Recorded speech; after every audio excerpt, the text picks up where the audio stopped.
دغه یو را د موټر سایکل د خوست ولایت ګربز ولسوالۍ امنیه قومندانۍ بیدار مجاهدینو له لوري یوه اونۍ د مخه د یادې ولسوالۍ په مربوطاتو کې د امنیتي منصوبینو له لوري د 2 تنو تورن غلو سره لاس په لاس نیول شوي و چې د دغه ولسوالۍ امنیه قومندانۍ له لوري خپل مالکینو ته وسپارل شول. د یادې ولسوالۍ امنیه قومندان مولوي نورزمان صدیقي په وینا یا تورن کسان د څېړنو لپاره اړوند ارګانونو ته وروپېژندل شول. ښاغلی صدیقي ولسونو ته د لا ښه امنیت ساتلو ډاډ ورکوي او زیاتوي چې د ښه امنیت په خاطر بېلابېلو سیمو ته یې ځانګړي کسان مقرر کړي تر څو سیمې به امن وي او خلک په آزاده فضا کې ژوند وکړي.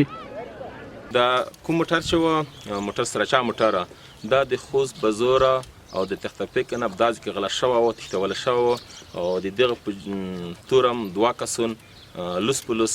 2 غلم ونیول د ګربز ولسوالۍ مربوط شخامي په ساحه په بیلابېلو جرمونو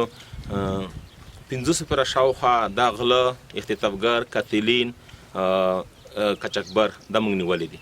د دې ترڅنګ د دغو وسایطو مالکین له امنیتي مسؤلینو مننه کوي او زیاتوي چې د قومندان پر راتګ سره تر زیاته بریده د جنایي جرمونو او غلو مخه نیول شوې ده. د تختبیک په سیمه کې د اول اغزي خواته په دغه ځای کې د غلاسو درې میاشتې مخکې دا اوس الحمدلله اسلامي امارات په ډېره ښه توګه ګیر کړو 2 کسه غلم سره ګیر شوي دي. الحمدلله موږ ډېر خوشحاله یو. الحمدلله امنیت بالکل ښه ده. موږ داسې راځو لکه یو خپل کور پسې راځو. اوس داسې خوشحاله یو که شپه یې که ورځ یې موږ بالکل ډاډمن یو.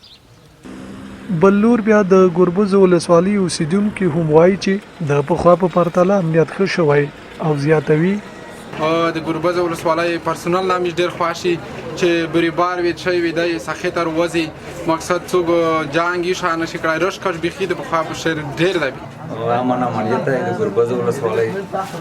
ښه بریبار دی روش کښ ډېر وي د 70 د نور ولسوالۍ نه درمي خلک دلته مې ولسوالۍ ده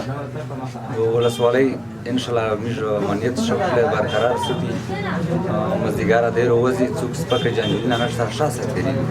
خو خپل کمانډان سره وي دای عسکر سره وي جنگ غاته نه پرېږدي ښه امنیت برقرار وساتي. یاد دی چې د امنیه قومندانۍ مسؤلینو زیاته کړه چې د تیرو شاوخوا 6 میاشتو په موده کې د یادې ولسوالۍ په مربوطاتو کې تر 500 کسانو پورې خلک په بیلابیلو جرمونو نیولې هم دي.